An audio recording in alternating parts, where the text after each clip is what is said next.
The dungeons were mysterious underground spaces that branched out like vast warrens. Some people explored those places to make their fortune and were known as adventurers, while others sought to defeat the dark forces lurking in the depths of the dungeon and were called heroes. The protagonist took pride in having been an adventurer for 15 years. He had once accompanied a hero and his party to defeat a great evil, but some time ago, he had been betrayed by the entire group. Now, lying injured on the ground, he wondered how things had turned out that way. He recalled the moment when he had been sleeping, and the hero had kicked him in the chest, ordering him to get up and calling him a useless, third-rate adventurer. Luke had opened his eyes in pain and wondered what was happening. The hero had then demanded to know where the repel amulet was, reminding him that he had already told him to set it up at the center of their camp. Luke said he had only done what he was asked to do. The hero told him to look there and explain what had happened. Luke wondered what had happened to their packets, and when the hero nodded toward him, he was shocked to see that all the food had been eaten. The hero questioned whose fault it was and kicked Luke again. Luke asked him to wait, saying he had no idea what was going on. The hero thanked him sarcastically, saying that Luke had placed the supplies in the wrong spot and that all their packs had been left outside within the area of effect. He then called Julia and asked how much food they had left. Julia checked and said that even if they were careful, she doubted they would have enough to return to the surface once their work was done. The hero moved closer to Luke and asked how he planned to fix the mess. Luke kept insisting that he had only followed instructions, but no one listened to him. He added that he had stacked rocks to make a pedestal at the center of the camp, meaning the amulet must have been moved after he placed it there.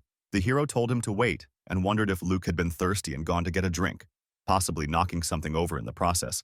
But he admitted it might or might not have happened. As Luke turned to leave, he told the hero not to point fingers without proof. A girl then used paralyze on him, and Luke asked what difference it made who was to blame, insisting it was more important to decide what to do next. Her sister, who was with her, agreed and added that if they didn't have enough food, they would need to reduce the size of their party, and that there was already a prime candidate for sacrifice. The hero appreciated her thinking, and Julia mentioned that with one fewer person, their supplies might last longer if rationed carefully. Luke was genuinely shocked by their reaction and realized they were serious when the hero said that losing a man whose only skill was repairing wouldn't hurt their group much. As a final act of mercy, the hero said he would leave the sword for Luke, for free. They all left laughing, and once the paralysis effect wore off, Luke accepted the painful truth that he was a third-rate adventurer. It had been 15 years, and he was still stuck at E rank. The only skill he knew was repair, and he knew that if he died, no one, not even the guild, would miss him. But even so, the thought of being betrayed like that made his blood boil. They might have abandoned him, but he wasn't going to give up and die there. He swore to survive and escape that dungeon. He picked up his worn-out sword, thinking to at least repair that dull blade. Thankfully, they hadn't taken his iron bag containing the iron powder. Taking it out, he began repairing the sword, determined to make it brand new again. He reminded himself to avoid drawing attention and decided that no matter how many days it took, he would move carefully and quietly out of that place. 2 weeks passed as he wandered through the dungeon, starving. He hadn't eaten a single thing since he'd been betrayed. He knew humans could survive for only about a month without food, and he was already nearing his limit. Just then, his foot struck a skull, reminding him that most deaths in dungeons happened because people couldn't endure hunger and ended up eating the poisonous lichen growing on the walls. Luke urged himself to keep moving. If he was lucky, he might come across another group of adventurers. Suddenly, he sensed danger and saw a skeleton charging toward him with a sword. He quickly defeated the undead creature since it was alone, but his weapon shattered, having been repaired too many times without proper materials. Furious at his misfortune, he tried using his repair skill again, only to find it failed. When he attempted once more, the sword suddenly reformed in his hands, leaving him wondering what had just happened. He remembered hearing that the repair skill worked by momentarily breaking down both the damaged object and the repair material into their base components, then recomposing them to restore the object to its original form. From that, he started to understand what his skill might truly be capable of. He recalled how Hero and the others had once struggled to make progress in a dungeon where they couldn't find anything useful. Julia had asked Hero what he was even doing, and Hero replied that if they broke through the wall, they might be able to move forward. Julia called the idea absurd, warning that Hero would only damage his sword, but Hero had brushed it off, saying he would just have it fixed again. Luke decided to try something similar. He pushed against the wall and activated his repair skill, causing the stone to crumble into small fragments. Overjoyed, he realized he had broken through a wall that even Hero couldn't damage. As he examined the fragments, he noticed they weren't ordinary rock. They felt metallic, dense, and durable enough to slay powerful monsters. That's when he began to suspect that his repair skill had evolved. He didn't fully understand how or why, but if it had, perhaps he could now use it in new ways. It still seemed unbelievable, but he decided to test it. He knew that repair couldn't create something from nothing. It required an identical material to replace the damaged portion. Without that, the skill would compensate by consuming other parts of the same object, like restoring a chipped blade by using its own unchipped portion. This process, however, weakened the weapon over time. Additionally, not every material could repair every object. The replacement needed to be of the same substance as the broken part. But now, Luke wondered, what if he could use anything as raw material? What if he used the indestructible stones from that wall to repair his sword? In that case, his weapon might become the strongest in the world. Excited by the thought, he gathered the rubble, used it as material, and reforged his sword. When he tested it by striking another blade, his sword sliced cleanly through it without so much as a scratch. A confident smile formed on his face. He believed he could survive long enough to escape that dungeon, and decided it would be wise to take some of that rubble with him. He moved forward, thinking that breaking holes in the wall and advancing cautiously was far better than what he had been doing before. If he kept using his skill, he believed he might eventually find a way out of the cave. He now understood that his evolved abilities were decomposition and recomposition. To test them, he tried using repair on a leech to decompose it, but nothing happened. He then realized that living beings resisted magic because they naturally possessed an innate form of magical defense, instinctive magic that protected their bodies from such interference. When he held the activation longer, he managed to make it decompose slightly, but the process was inefficient. From that, he concluded that dismantling living things was far more difficult. He continued using repair to carve a path, doubting he would ever need to use it on a living being anyway. There was no time to waste. He had to escape. After countless struggles, he finally discovered a staircase. Striking at it to clear the rubble, he made his way up and out of the dungeon. The moment he stepped into the open air, relief flooded over him. He had survived. However, hunger quickly set in. He hadn't eaten in days and knew he couldn't last much longer without food. Spotting a fruit tree nearby, he eagerly picked a fruit. But before taking a bite, he noticed it was already rotten. Strangely, he wasn't sure how he knew that just by looking at it. Before he could think further, a scream echoed nearby. Luke ran toward the sound and found two girls. Sylvia, the smaller one, looked terrified, while Sakura stood in front of her with a sword, telling Sylvia to get away. Sylvia refused to leave her behind. Luke realized they were in the middle of a fight but couldn't see their opponent, until a dragon suddenly appeared. He was shocked. Dragons weren't supposed to exist outside of dungeons. Sakura's sword was broken, and she was already wounded. There was no way she could fight the dragon in that state. Desperate to help, Luke threw a stone to distract the creature, but it had no effect. Then he tossed his sword toward Sakura, shouting for her to use it. She caught it, thanked him, and with a single, swift strike, killed the dragon instantly. Luke rushed over to check if they were all right.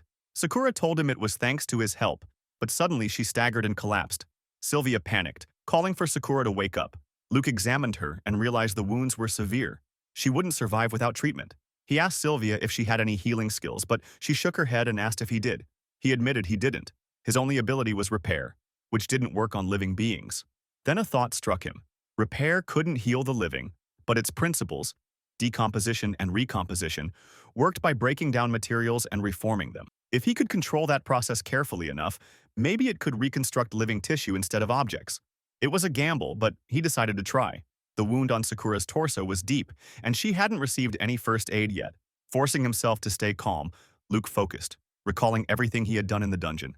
There was a chance, just a small one, that it might actually work. He realized that if they let Sakura keep bleeding, she wouldn't survive. Failing after trying was still 1,000 times better than doing nothing at all.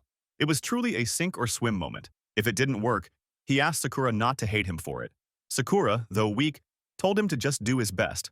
Taking a deep breath, Luke activated his repair skill. As the familiar energy surged, he felt the process begin again and told himself to hold on a little longer. Memories from the past 15 years flooded his mind. Countless adventurers gravely injured, comrades taking their final breaths while screaming in agony, and his own helplessness every single time. Back then, he had been powerless to save anyone. He had always been seen as a useless, third-rate adventurer with no talent beyond repairing weapons. But now, everything was different. He refused to feel that same despair again. Even if people called him worthless, he hadn't fallen so low that he would abandon someone in need. With determination burning inside him, he focused all his will into that single act, pouring every bit of strength he had into the repair. The light of the skill grew brighter and brighter, until it shone brilliantly over Sakura's wounded body. Luke woke up and found himself lying in a room, recalling that he had used his skill before collapsing. He looked around, wondering where he was. A moment later, Sylvia entered with a cheerful smile, saying that she was relieved to see him awake since he had been unconscious for nearly half a day. When Luke asked where he was, she told him that he was in her home, which was also known as the Springleaf Inn. Luke apologized, saying that he was completely broke and should leave soon, but Sylvia told him not to worry, explaining that she would never take money from the person who had saved their lives. Luke felt puzzled and reminded her that she owed him nothing, insisting that he hadn't done anything so great and that it was only thanks to her kindness. He then asked about the other girl and whether she had survived. Sylvia assured him that Sakura was perfectly fine and that it was all because of him. Luke said it was good to hear, adding that he wouldn't have been able to sleep again if the person he had tried to save had died. Suddenly, Sylvia called him uncle and asked if he was an exceptionally strong healer.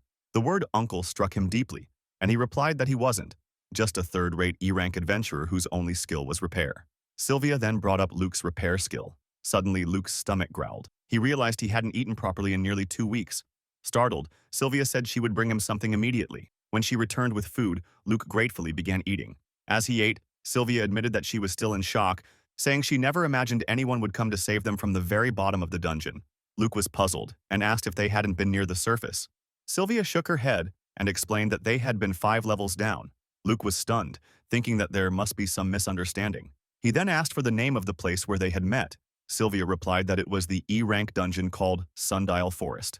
Luke, growing more serious, asked her to describe it. She explained that it was an open-type dungeon, resembling a vast amphitheater. Luke recalled that he had been in an A-rank dungeon, the 1,000-year passage to hell, and realized that the 2 dungeons might somehow be connected. He asked why they had gone so deep underground. Sylvia answered that they had been there to harvest medicinal herbs. Luke warned that it was too dangerous for novices to enter a dungeon alone and asked if no one had stopped them from doing something so reckless. Sylvia replied that Sundial Forest had only been officially recognized as a dungeon last year, and people had always gone there to gather herbs and vegetables. Luke pointed out that if it was officially a dungeon, there should be monsters, and even mentioned that he had encountered a real dragon there. Sylvia was shocked, saying that they had no idea such a creature existed inside, and that the guild had never posted any warning about it. Luke was astonished that the guild had no knowledge of something as significant as a dragon. Sylvia assured him that she had already informed the guild, and the Yalkur staff there could hardly believe what they heard. Luke thought he could understand if the guild had missed signs of a weaker monster, but failing to warn about a dragon seemed impossible. He added that there was nothing to be done if they truly hadn't known, and he apologized, saying he didn't mean to sound as if he were blaming her. Sylvia smiled and told him it was fine, saying she understood he was only concerned for their safety. She began to call him uncle again, but then asked for his name instead, so the two formally introduced themselves. Luke realized that commoners like them usually didn't have family names. Most people used the name of their birthplace or profession instead. Sylvia then asked why Luke had been in a dungeon like that, but before she could hear his answer, she noticed he had already fallen asleep. Smiling, she covered him with a blanket and softly thanked him for saving them. The next morning, Luke took a bath and felt his body relax, feeling more alive than before. Sylvia had mentioned that the place they were in was called Green Hollow, a town famous for its hot springs. He thought it was unusual to be able to bathe so early in the morning, but it made sense since the town had constant access to hot water. After bathing, he stepped outside feeling refreshed and looked around the marketplace. The area seemed like a peaceful resort, with food stalls and restaurants lining the main street, an ideal place for someone exhausted both in body and spirit. Just then, Sakura appeared and greeted him, saying she was glad to see him doing well. She told him that Sylvia had mentioned he went out to explore. Recognizing her as the second girl from before, Luke asked about her injuries. Sakura bowed deeply, thanking him for treating and saving her. Luke then questioned what reckless idea had led them to encounter a dragon while gathering herbs. Sakura admitted it was her fault and said it was shameful that she had to rely on him for rescue, especially since she was a warrior. She added that if her favorite katana hadn't broken, she might have been able to fight, but she quickly admitted it was just an excuse. When Luke asked where the katana was, she showed him the 2 broken pieces she still carried. Luke smiled and said he could repair it. Overjoyed, Sakura said she would be truly grateful, as there were no weapon shops in town and she had been stuck without a sword. Luke told her not to worry, since repairing weapons was his specialty. He then noticed Sylvia standing nearby, watching them with a blush on her face.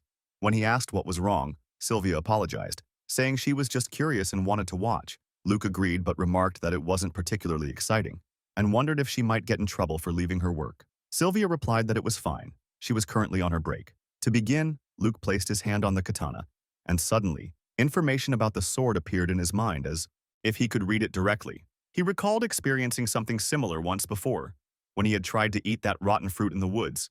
It seemed that part of his skill had evolved, and if he were to name it, he would call it analysis. Now, he possessed three distinct abilities: decompose, recompose, and analyze, each one an independent stage that had branched out from his original repair skill. Once he finished restoring the katana, everyone around was left speechless. They even called him a repair master. Luke found the title amusing, thinking that it was probably the only skill he was truly known for. Sakura offered to pay him for fixing her weapon, but Luke told her not to worry about it, saying that she was still in training and probably didn't have much money. Besides, she had saved his life, so she could consider the repair as his way of saying thanks. Sakura smiled and thanked him sincerely. Luke then asked if she had any other way to earn money. When she said she didn't, he suggested that she become an adventurer. He explained that as an adventurer, she could take on quests of her choice and manage her own schedule. Sakura brightened at the idea, saying it sounded perfect for her current situation. Sylvia mentioned that there was a guild house in town and that her childhood friend worked there as a receptionist. Since she also needed to stop by the guild on business, she suggested that they all go together for Sakura's registration. When they arrived, the receptionist greeted them warmly and was pleasantly surprised to see Sylvia. She asked what brought her there, and Sylvia explained that she had brought someone who had business with the guild. Then she introduced the receptionist as Marita. Marita noticed Luke and immediately commented that she hadn't seen him before, joking that she might give a discount to handsome newcomers like him. Luke was caught off guard, wondering if that wasn't the kind of thing a barmaid would say rather than a receptionist. Realizing her remark had embarrassed him, Marita quickly apologized and asked whether he was there to take on a quest or to register. Luke pointed towards Sakura, explaining that she was the one who wished to register. Sakura bowed politely and said that she was still a novice but hoped to be allowed to join the guild. Marita smiled and reassured her that everyone there started as a beginner, adding that the local danger levels were low. So many newcomers from other regions came to start their careers in that town. She handed Sakura a registration form and told her to consider it her very first step toward becoming an adventurer. As Sakura began filling out the form, Luke was reminded of his own past, doing the very same thing about 15 years ago. While processing the paperwork, Marita explained the guild's ranking system. There were 6 adventurer ranks, from A to F, and everyone, regardless of their abilities, started at F rank. At that level, they weren't allowed to participate in dungeon raids. However, after completing a certain number of simple quests, they could be promoted to E rank, which was considered the lowest rank of a full-fledged adventurer. From then on, the guild would evaluate their performance to determine future promotions. At that moment, Sylvia glanced at Luke, knowing that he was also an E-rank adventurer. Sakura then asked what benefits came with increasing one's rank. Marita praised her for asking such a good question and explained that the higher an adventurer's rank, the more dungeons and quests they would gain access to. Dungeons were also ranked from A to E, and adventurers could only enter those that were equal to or below their current rank. For parties, dungeon access depended on the rank of the party leader. Marita added that higher-ranked adventurers enjoyed more freedom and opportunities, so she encouraged Sakura to do her best and aim high. Marita looked at the form and turned around as she noticed something. Sakura wondered if she had missed anything. Marita replied that she was just checking again and mentioned that the person who had slain the dragon on the 5th dungeon level the other day was Sakura. When Sakura confirmed it, Marita asked if she hadn't told her about it. Sakura denied it, saying that Marita had mentioned she was someone who had business with the guild. Marita added that once they reported the matter to the main branch office, they would give Sakura a cash bonus, and she would handle the paperwork for it. Sakura thanked her for the help. Marita commented that it was truly an incredible feat for Sakura to have defeated a dragon with a single strike. Sakura explained that she was still a beginner, and had only managed to slay the dragon because of the sword Luke had crafted himself. People nearby overheard their conversation and gathered around, wondering if it was really true. They murmured among themselves that they could not even defeat an ordinary monster alone. Luke realized that they had already drawn a lot of attention. Even though hearing those words still felt surreal, he thought he might as well take advantage of the situation.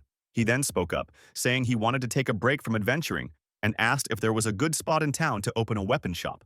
The people were surprised and began discussing the idea. Luke thought that the rookie adventurers would surely be drawn to the rumor that the maker of a sword capable of killing a dragon in one blow was opening a shop. He then asked Marita if Green Hollow didn't already have its own weapon shop. Marita replied that there was a building suitable for one, but it was in poor condition. Sakura told Luke that if he needed to buy the building, he could use her portion of the reward. Marita told him that the money wasn't the issue. The building itself was nearly collapsing and little more than a ruin. Luke said he could repair it easily since that was his area of expertise. At that moment, Sylvia interrupted and asked her friend if she was talking about the place on the outskirts of town. Marita confirmed it, saying they couldn't just let it rot and that she would ask the mayor about it. Sylvia objected, claiming that the area was beyond saving, but Luke insisted that he could fix it without any problem. Then Sakura called out to Luke and said that if it was his plan, she wanted to offer her share of the reward to him. She told him it was fine, as she could earn more money by continuing her work as an adventurer, so he should use the reward funds instead. Luke thanked her, thinking that no matter what he said, she wouldn't change her mind. Sylvia then asked if they could treat it as an advance payment for urgent repairs. Luke was uncertain, but Sylvia clarified that since it was a payment for his services, he had to accept it. She also made another request. She wanted him to craft a katana like his own, the one that had slain the dragon. Luke thought that the arrangement made sense and that accepting Sakura's money without reason would feel awkward. He decided to make it a formal contract, naming Sakura as his first customer. She agreed, saying she would count on him, and they shook hands.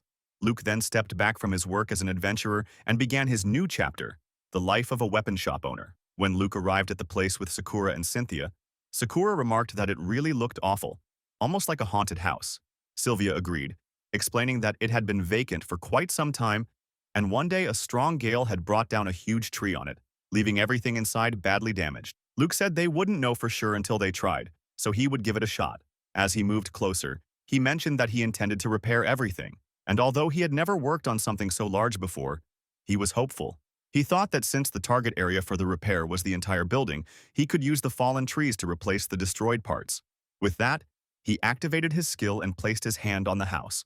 A surge of power burst from his body, leaving Sakura and Sylvia stunned. After a short while, they watched in astonishment as the building began to repair itself, eventually restoring perfectly to its original form. However, Luke appeared exhausted. Sylvia hurried over to check on him, worried if he was all right.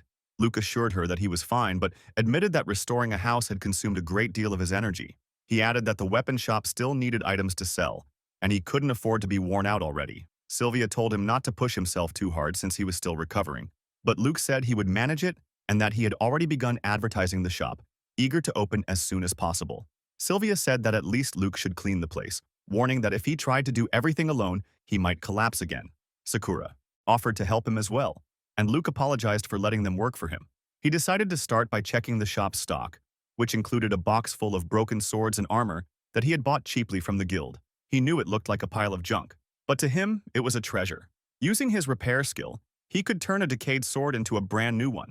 Sylvia remarked that it was far cheaper to repair broken weapons than to buy new ones, which was why a weapon shop suited him perfectly. She added that they just needed to arrange the display to make it more eye-catching. She also mentioned that he could use the sword that had slain the dragon for publicity, since without such impressive items, customers might be disappointed. Sylvia then asked if Luke would be making more swords like that. Luke replied that he would not, as the ones in the shop would only be replicas. He thought about how he had refined materials from the dungeon into a fine powder, and how making another sword like that from such a small amount was impossible. Sakura noticed the material and asked if it was the same one he had used for the sword. Luke confirmed that it was, explaining that the substance enhanced the blade's strength, though his sources for it were a trade secret. Afterward, he used his repair skill on one of the swords, making it shine brilliantly and look beautiful. Sylvia commented that its glow had a unique quality unlike any other sword. Luke then decided to repair the remaining weapons and tools, thinking that once he was done, he would need to figure out how to acquire more materials. Sakura admitted that she was surprised, as she had never imagined his business was connected to the guild. Luke answered that he had given the idea a lot of thought, and reminded her that she had once told him there was no weapon shop in town. He added that it made him wonder what new adventurers needed the most. Sakura replied that what new adventurers needed most were weapons and armor. Luke then turned to Sylvia, wondering if she came from a merchant family. She confirmed it, adding that her grandmother always told her to find a gap in the market. Sakura reminded Luke that he had been an adventurer until now, and since he was so skilled at restoring items, Luke realized he had never told them about what had happened before they met. He explained that he had only discovered his ability quite recently. After that, he told them everything, leaving both Sakura and Sylvia shocked. They remarked that the hero of Luke's former party had been a terrible person. Sakura even said that if she had been there, she would have cut him down on the spot. Luke was taken aback, thinking about how his former party leader had been a hero. He said that, aside from everything that had happened, the reason he wanted to remain an adventurer was his deep sense of longing. He explained that when he was a child, A group of adventurers had once passed through his village. Hearing their thrilling tales of adventure had sparked his curiosity. Luke admitted that he was sure most of their stories were exaggerated, but even so, he had never been able to let go of his dream of becoming an adventurer. His parents, however, had refused to support him, calling it a foolish idea. That was why Luke had eventually run away from his village. It was the reason Luke had continued being an adventurer all this time, even if he was only an E rank. Sakura looked worried and asked if he had ever regretted it.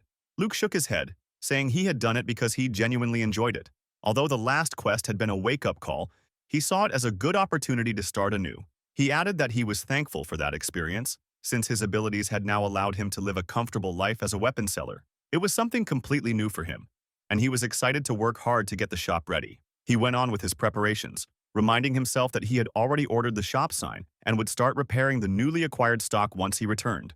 A man then approached him and asked if he was the one who had saved the girl from the Spring Leaves Inn. When Luke confirmed it, the man said he knew the family who ran that inn very well. He offered Luke some food and asked him to accept it. Luke wondered if the man truly didn't want anything in return, but the man assured him it was simply his treat. He added that many customers were eagerly looking forward to Luke's shop opening and encouraged him to do his best. After the man left, Luke reflected that during his days as an adventurer, no one had ever expected much from him or thanked him. This time, though, it felt different, and not bad at all. As he began eating, he found the food delicious.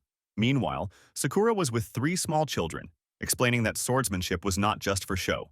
The boys grew excited and said that instead of talking, she should show them something cool. Blushing, Sakura said she would demonstrate just once. She tossed a piece of cardboard into the air and swiftly drew her katana, slicing it into 4 perfect pieces, astonishing the children. The kids cheered happily, and Luke, watching from a distance, thought that she had made 2 slashes in an instant, something that required far more than just speed. He realized then that Sakura was an exceptionally skilled swordswoman. Confidently, Sakura said it had been a piece of cake for her. When she turned, she suddenly noticed Luke standing nearby, which made her blush and ask how long he had been watching. Luke replied that he had been there since she began saying that sword arts were not for show. Sakura grew flustered, explaining that in her hometown, showing off one's skills was frowned upon, and receiving open praise like that was rare for her. Luke teased that she had simply been excited to have an audience, then handed her some food he had gotten for free from a nearby stall. Sakura thanked him, began eating, and remarked that it tasted wonderful. Luke could tell she truly loved food. Sakura sighed, saying it had been one embarrassment after another since she had met him. Luke smiled, thinking it was good that she knew how to keep her composure, but also important to know when to let go.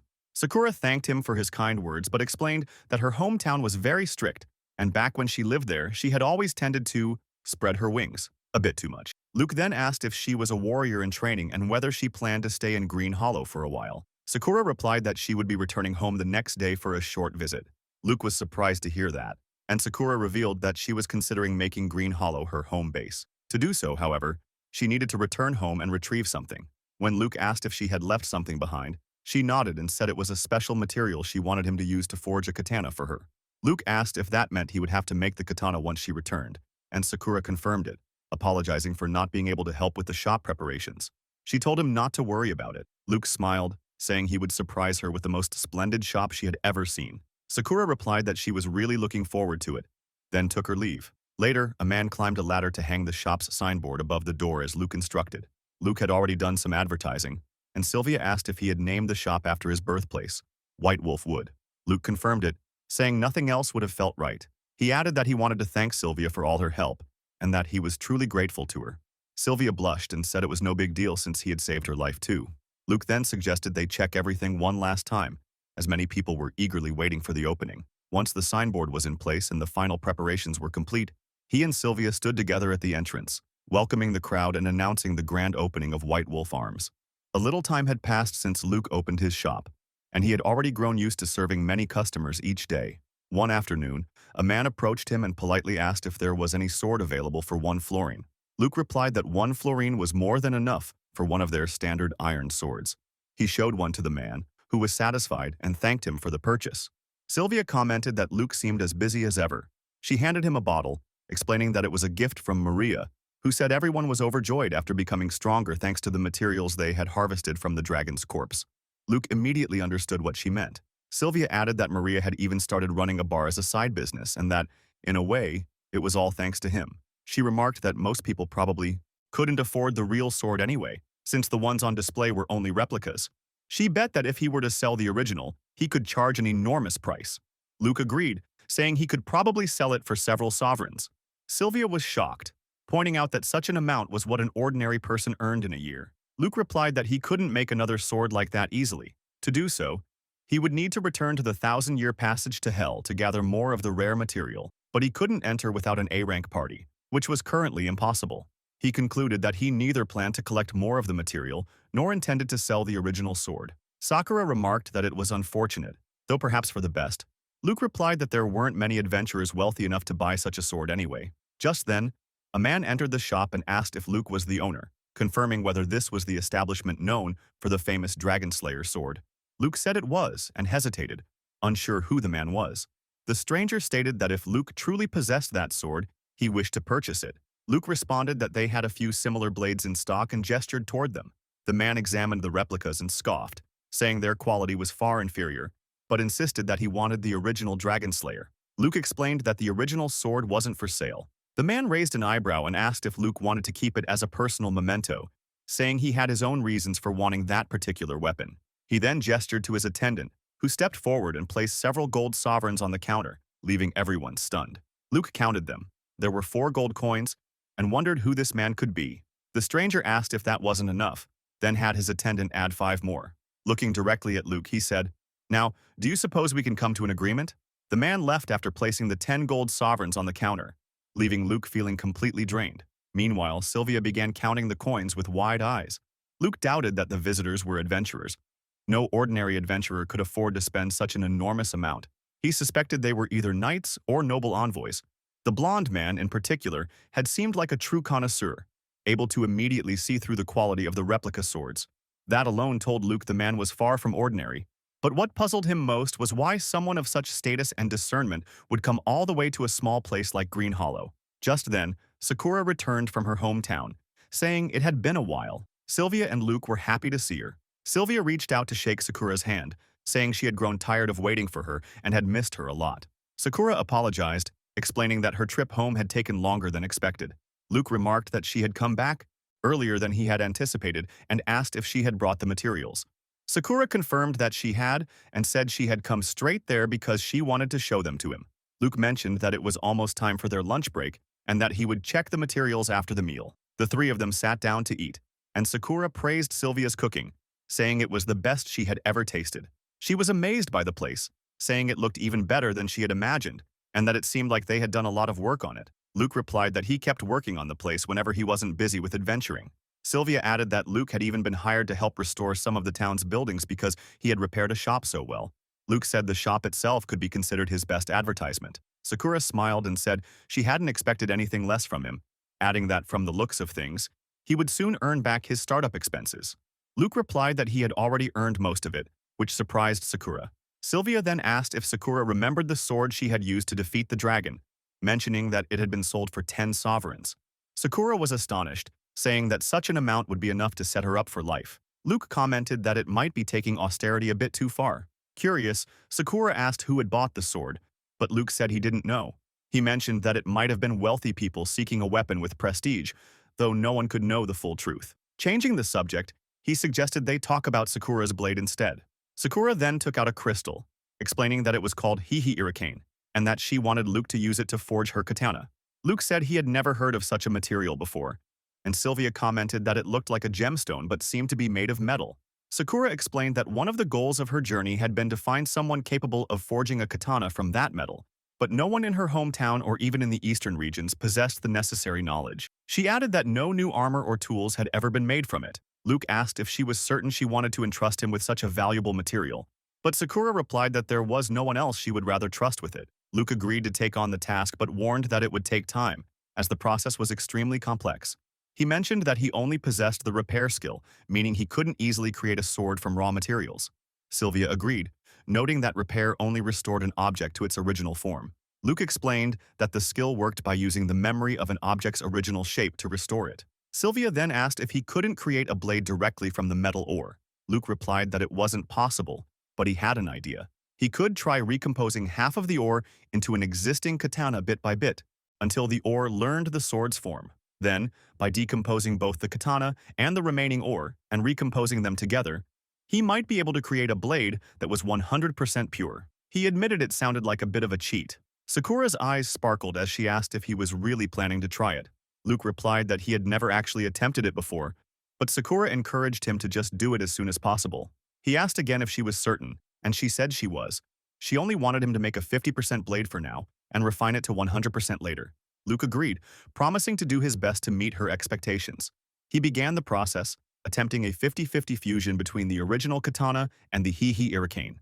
As he worked, the metal emitted a beautiful light that startled both Sakura and Sylvia. Luke noticed that the blade's color resembled the soft pink of cherry blossoms, and combining it with regular metal seemed to lighten its hue. Sakura eagerly asked if she could take it outside to test it. Luke told her to be careful around the customers. As she ran out excitedly, he remarked that Sakura really was a big kid at heart. Sylvia laughed and said he sounded like a father, to which Luke asked if she was saying that because he was old. Outside, Sakura created small flares at her fingertips, surprising both Luke and Sylvia. She explained that it was only a low-level skill, so she couldn't use it for direct attacks. But people said that weapons made from hurricane conducted fire and amplified its intensity. She rubbed her fingertip along the sword's edge, and the flame spread across the blade.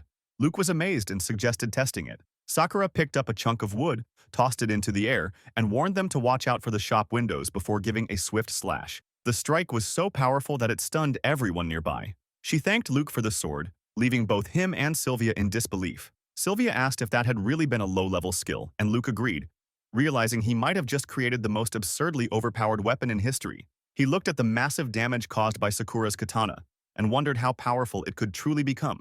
Not long ago, he could never have imagined himself capable of creating something like that.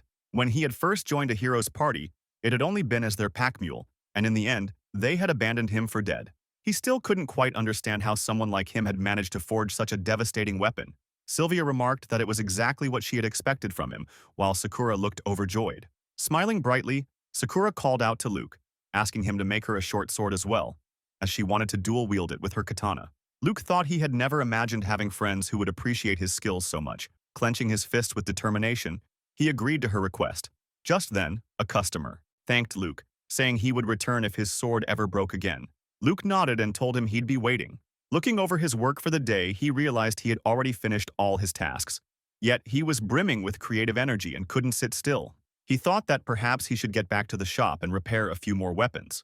Then he remembered Sakura's request for the short sword and decided he could make it right away to surprise her. He also considered experimenting with the ore ratio while crafting it. As he was heading back, 3 knights approached him, confirming his identity as Luke from the White Wolf Wood and asking if they could speak with him for a moment. Luke was taken aback and hesitated, unsure of what they wanted. The knight mentioned that they were from the Order of the Silver Wings. Luke wondered if there was anything he could do, recalling that he usually handled repair requests at the shop. The knight shouted in frustration, demanding to know how long Luke planned to act foolish, since the evidence against him was steadily increasing. The knight was much shorter than Luke, and when Luke looked at him, he turned away and apologized, saying he didn't understand what they were talking about. The knight questioned why Luke was avoiding eye contact and warned him not to underestimate them. Felix, another knight, told Garnet, the first knight, to stop, saying that if he continued interrogating Luke, the truth would only become distorted. Garnet told him to be quiet, but Felix reminded him that he was his commanding officer and asked if he wanted Felix to report him to Lord Carmine for disobeying orders. Garnet told him to drop the matter. Felix then apologized to Luke for the rough greeting, removed his head covering, and introduced himself as the vice commander of the order. He asked Luke to come with them, saying he had something important to discuss. Luke wondered what would happen if he refused. Another knight responded that it was a good question, but refusal would be considered obstruction, and they would take harsher action than Luke could imagine. Luke commented that they stood out too much in the street. At that moment, Sylvia arrived, asking what was going on. Luke replied that he had no idea but was about to ask them, although the situation didn't look promising. The third knight assured him not to worry, saying they were only going inside to talk. Sylvia, clearly concerned to see the knights, wondered how things had come to this and offered to accompany Luke if they didn't mind. She added that she should first inform her mother. Luke asked Felix if it would be fine for Sylvia to come along, and Felix agreed, saying it was fine as long as Sylvia consented to act as an official witness. It also seemed to Felix that Sylvia genuinely cared about Luke. Once inside, they all sat down. Felix stated that they were aware of what had occurred in the dungeon and asked Luke to describe each member of the Hero Falcons party. Luke hesitated, unsure what to say. Felix encouraged him, saying his personal impressions would suffice. Luke explained that the leader, Falcon, tended to be overconfident and often made mistakes due to his pride, though he always tried to correct them using his many skills. Julia, the knight and Falcon's childhood friend as well as his lover, did everything he asked of her. Luke thought that Julia only ever stood up to Falcon when other women were involved. The third member, Blanc, was the one who had suggested abandoning Luke and had a personality that often rubbed people the wrong way. Luke didn't know what to say about the fourth and last member. Felix asked if it was Noir and whether Luke had experienced a similar encounter with her. Luke replied that it was quite the opposite. Noir had such a faint presence that he honestly couldn't describe what she was like at all. He wondered why Felix was asking him so many questions. Felix then explained that Falcon and his party were currently missing, and the Order of the Silver Wings was investigating their whereabouts.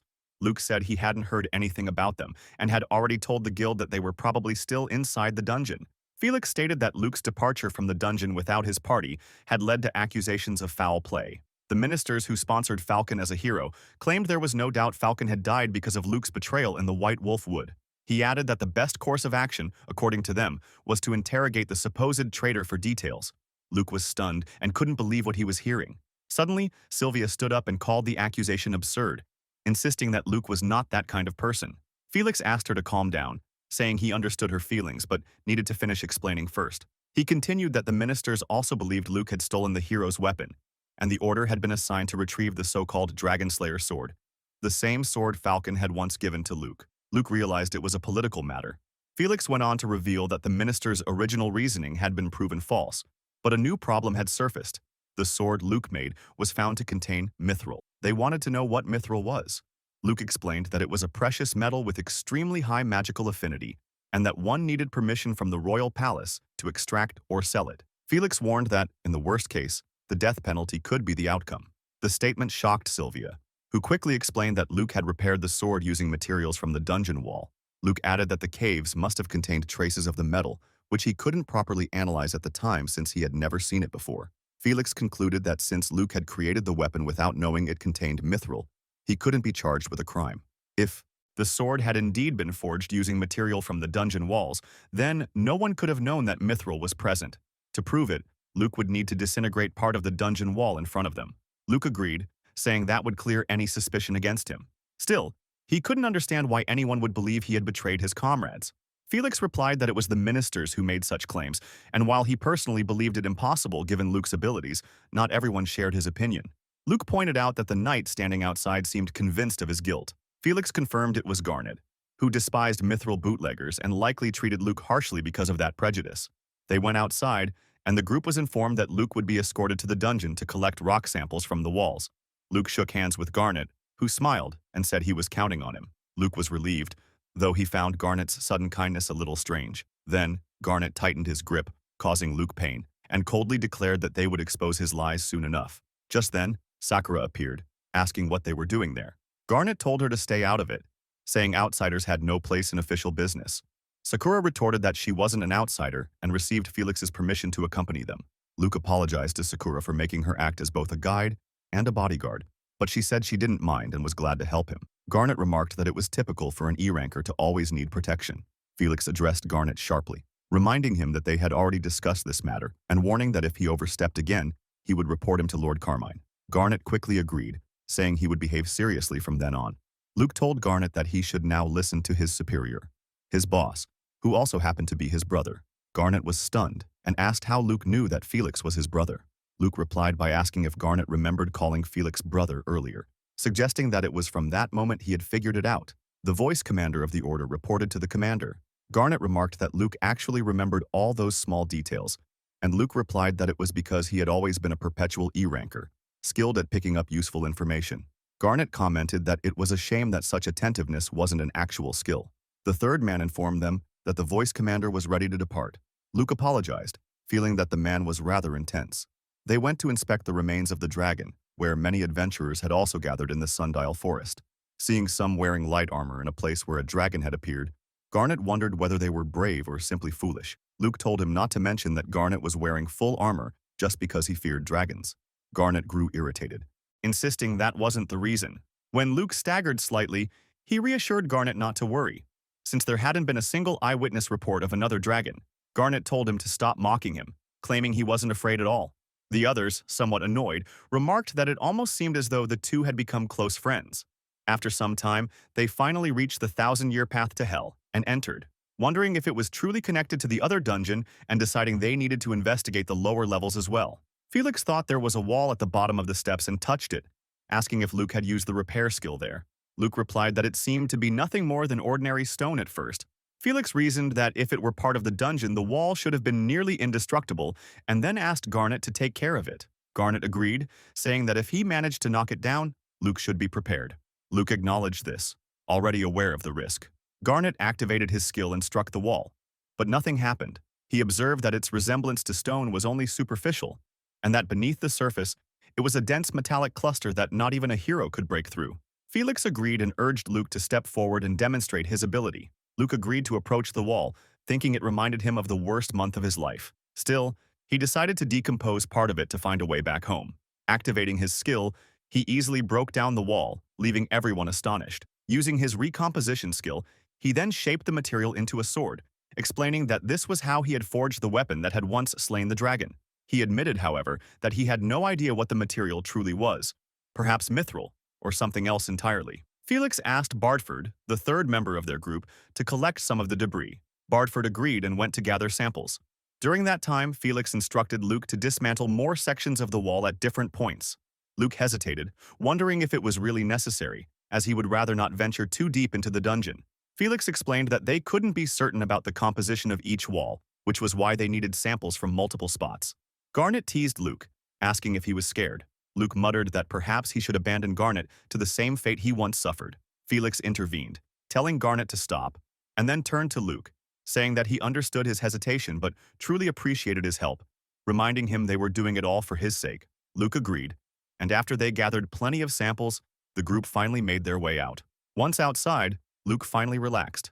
Garnet stretched and complained about how dark, narrow, and depressing the place had been, wondering how Luke had managed to survive down there. Luke replied that he hadn't been there for fun.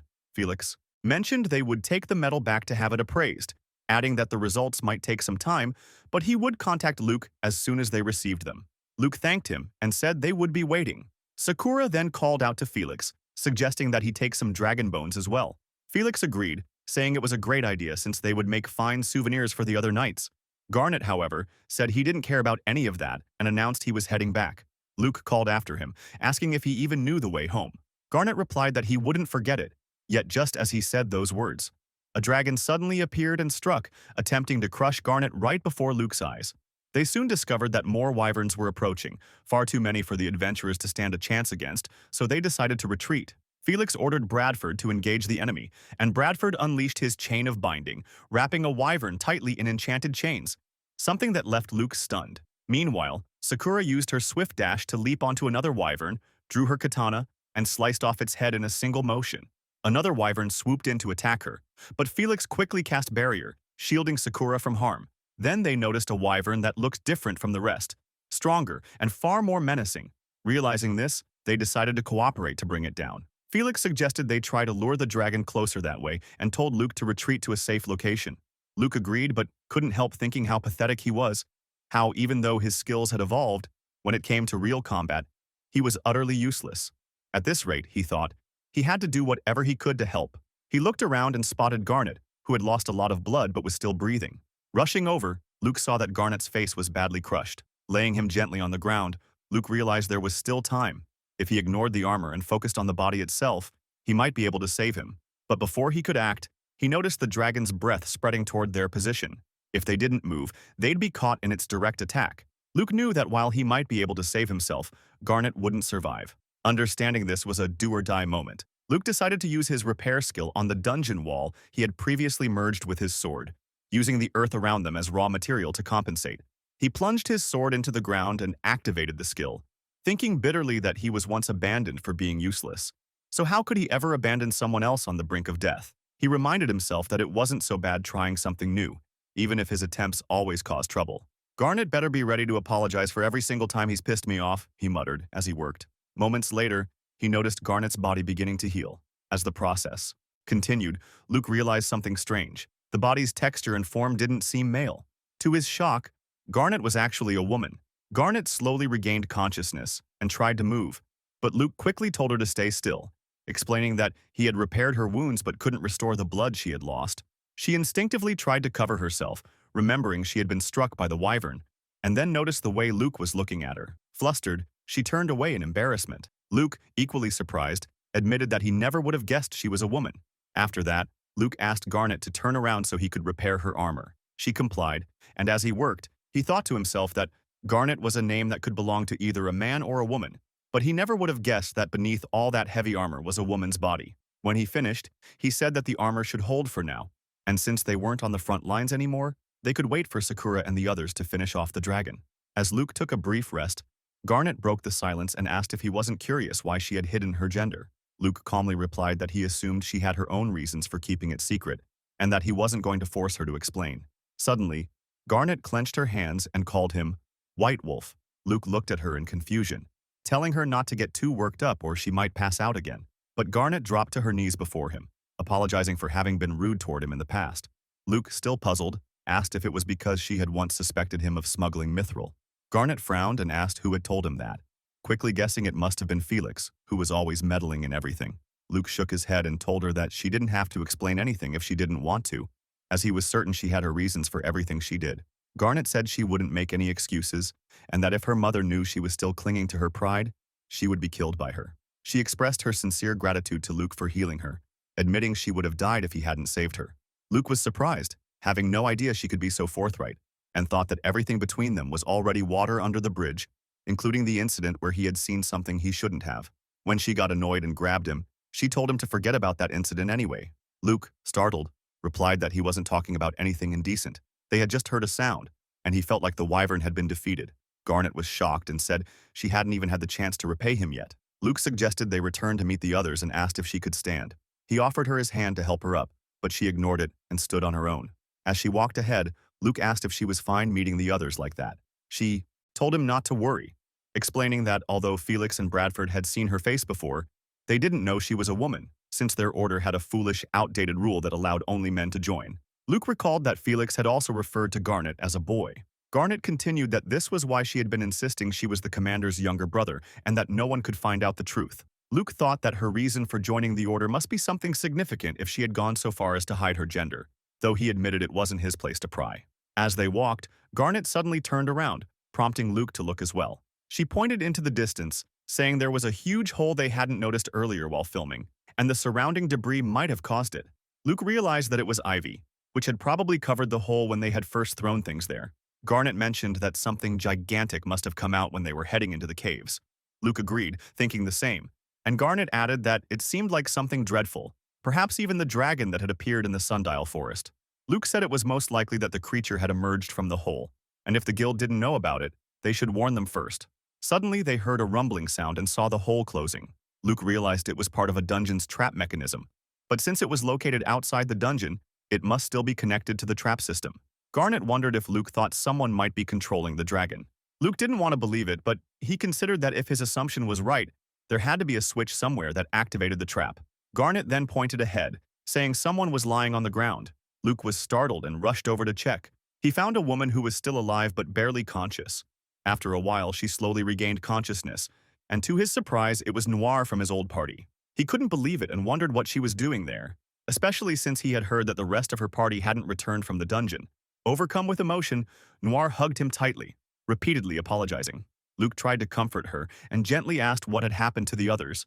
Just as she began to speak, she suddenly froze, as if something was controlling her. With a strained voice, she warned him to stay silent unless he wanted to suffer as well. Moments later, she collapsed again, and a sinister voice echoed, declaring that no one could escape his curse. Noir woke up in her room and found Luke, Sakura, and Felix staring at her. She asked who Felix was. Felix introduced himself as a member of the Order of the Silver Wings, explaining that he had been sent by the king to investigate the disappearance of the Hero Falcon's party. He then asked Noir if she could explain what had happened. Without a word, Noir turned around and removed her shirt, revealing a strange mark on her back. Everyone was stunned to see a massive eye-shaped symbol with an unusual structure. Felix asked if it was a demonic curse mark, saying he had heard rumors that demons and their ilk use such spells to control others. After observing it closely, he told Luke that the pattern appeared to block the sharing of specific information, which explained why Noir had been unable to speak about it. Felix then asked Luke if he could remove the curse using his repair skill. Although Noir's role in Luke's betrayal had been unforgivable, he said this was not the time to dwell on the past. Between the mysterious hole in the sundial forest and Luke's discovery of Noir with a curse mark, it was clear that danger might already be approaching the town. Luke spoke to Noir, saying that during his time lost in the dungeon, his repair skill had evolved. He could now use Decompose to heal wounds on living beings. He asked if she had heard that he could heal her back, but warned that he could just as easily take her apart. Something about Noir's expression seemed strange, prompting Sakura to step forward, but Felix stopped her. As Luke began to heal Noir, he suddenly felt the curse spreading onto his own body. He realized it was alive, not an ordinary curse. Sakura was shocked, and Felix quickly explained that it was a mimic, a creature that usually disguised itself as treasure chests or even entire dungeon rooms to lure prey. However, he admitted he had never seen one mimic a curse mark before. Luke noticed the mimic was trying to drain his magic, but he refused to let it win. He used his skill to repair his arm while simultaneously decomposing the mimic. Summoning his full strength, he crushed the creature completely, freeing Noir from its control. The mark vanished from her back, and Luke let out a long breath. He reminded himself that adventurers survived by keeping their eyes on what truly mattered. Those who got distracted by glittering illusions or false enemies often met deadly ends. Then he simply told Noir to get up and explain everything. Noir began recounting that, on the day they abandoned Luke, her party had reached the deepest part of the dungeon. There, Falcon had said it was the place where they were supposed to stand and chant the password, Epinas Esom. As soon as the words were spoken, the gate opened, and Falcon instructed her to go ahead and investigate using her magic. There, they discovered an impossibly vast cavern. Along its outskirts stretched enormous mines where dwarves were being enslaved by dark elves. The inner lands were barren, desolate, and underdeveloped, yet they were also home to dragons. Noir told Falcon that she could see what looked like a small town halfway across the cavern. Falcon replied that this was likely where they would find the old man they were seeking, and they needed to head straight across the inner lands. Their top priority, he reminded everyone, was to avoid being detected by the dark elves. She explained that about 2 months earlier, the dwarven chieftain had appealed to the king for aid, prompting the king to send Falcon and his party on a reconnaissance mission. As they moved forward, they eventually came upon a colossal gate. Falcon assumed it wasn't meant for human use, judging by its immense size. Julia asked whether he thought the same password would open that door too. Falcon decided to try it, speaking the words Epinas Esom. However, nothing happened, so the group decided to continue onward. The next day, they finally reached the town, and Noir cast an invisibility spell on the party before they moved ahead. They met an old elf who welcomed Hero, mentioning that they had been waiting for him for a long time. The elf explained that the dark elves had suddenly appeared out of nowhere and had enslaved his people, forcing them to work tirelessly. He pleaded with the hero to save them. Falcon replied that he understood the situation and that all they needed to do was defeat the evil overlord, which would be easy. The elf appreciated his brave words. Noir thought about defeating the overlord, but reminded herself that their orders were only to survey the area. When Blanc noticed her troubled expression, he asked if something was wrong. Noir denied it, but couldn't shake off a terrible feeling about what was to come. The elf then told them to rest for the day and promised to show them a secret path to the Darklands at night. While everyone slept, Noir overheard Falcon and Julia being intimate. She knew they had been together since the party was formed, but doing such things so close to enemy territory seemed foolish. They were planning to storm the Overlord's keep the next morning, and their hero's arrogance frustrated her. She was reminded of Luke at that moment. Just then, Blanc spoke to her, asking if she enjoyed listening to such things. Noir denied it, saying she was merely lost in thought. Blanc commented that she didn't understand what Julia saw in Falcon, saying she wouldn't even touch someone like him, though at least he had talent, unlike that worthless loser Luke. Then Blanc hugged Noir from behind, telling her not to worry about Luke. Noir agreed quietly. The next day, all 4 of them set out, reached the entrance to the fortress, and prepared to find and defeat the Overlord. As they entered, they encountered a golem blocking their path, and Falcon immediately rushed forward to battle it. Soon after, several humanoid knights appeared. Julia remarked that they had been told the entrance wouldn't be heavily guarded, but the reality was the complete opposite. Blanc commented that it seemed the old elf had lied to them. The battle was one-sided from the start. Each victory only brought more enemies to attack, and the fighting grew increasingly intense. Falcon grew worried when his sword blade chipped again. Noir recalled that whenever Luke repaired that sword, he always added fresh materials to strengthen it. She was certain that Luke's method of repairing it without extra resources must have weakened its durability. She wondered if Falcon should really continue repairing it in that way. Her uneasy feelings kept growing. Eventually, they reached a throne room, where someone mentioned that it was time for the Wild King to face the destroyers. The figure sitting on the throne revealed himself as Gandalf, the Dark King. He expressed surprise that such a small force had managed to breach his fortress and said he would have to revise his judgment in the future.